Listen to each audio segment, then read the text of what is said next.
ಶಿವಯೋಗಿ ಗಜಾನನ ಯುವಕ ಮಂಡಳಿ ತೆಲಸಂಗ ಬಡಾವಣೆ ವತಿಯಿಂದ ಸತ್ಕಾರ ಹಾಗೂ ಸನ್ಮಾನ ಕಾರ್ಯಕ್ರಮ ಜರುಗಿತು.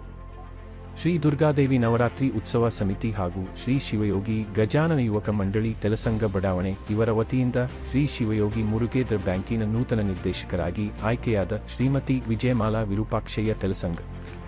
ಶ್ರೀ ಶಿವಯೋಗಿ ಮುರುಗೇದ್ರ ಬ್ಯಾಂಕಿನಲ್ಲಿ ಕಾರ್ಯನಿರ್ವಹಿಸಿ ನಿವೃತ್ತಿ ಹೊಂದಿದ ಶಿವಯೋಗಿ ತೆಲಸಂಗ. ಜೆಎ ಹೈಸ್ಕೂಲಿನಲ್ಲಿ ಸೇವೆ ಸಲ್ಲಿಸಿ ನಿವೃತ್ತಿ ಹೊಂದಿದ ಶ್ರೀಮತಿ ಆಶಾ ಗೋಪಾಲ ಅಪರಾಜ. ದುಬೈನಲ್ಲಿ ವೈದ್ಯಕೀಯ ಸೇವೆ ಸಲ್ಲಿಸಿ ಸ್ವಗ್ರಾಮಕ್ಕೆ ಆಗಮಿಸಿದ ಡಾ. ಮಲ್ಲಿಕಾರ್ಜುನ ತೆಲಸಂಗ. ಭೂಸೇನೆಯಲ್ಲಿ ಸೇವೆ ಸಲ್ಲಿಸಿ ನಿವೃತ್ತಿ ಹೊಂದಿದ ಮಹಾದೇವ ಅವತಾಡೆ ಹಾಗೂ ಗೋರಖನಾಥ್ ಹೊಗಮೋಡೆ ಹಾಗೂ ದೈಹಿಕ ಶಿಕ್ಷಕರಾಗಿ ಸೇವೆ ಸಲ್ಲಿಸಿ ನಿವೃತ್ತಿಗೊಂಡ ಪ್ರಕಾಶ ಸುರಗೌಡ. ಸಾಹಿತಿಗಾರ ಅಪ್ಪಾಸಾಬ ಅಲಿಬಾದಿ, ಗುಂಡು ಇಜಾರೆ ಇವರನ್ನು ತೆಲಸಂಗ ಬಡಾವಣೆ ವತಿಯಿಂದ ಸತ್ಕರಿಸಿ ಗೌರವಿಸಿದರು.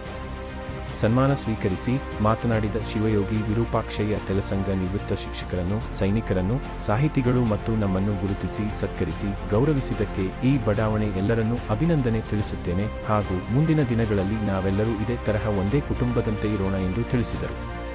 ನಂತರ ಅಪ್ಪಾಸಾಬ ಅಲಿಬಾದಿ ಹಾಗೂ ಗುಂಡು ಇಜಾರೆ ಮಾತನಾಡಿದರು.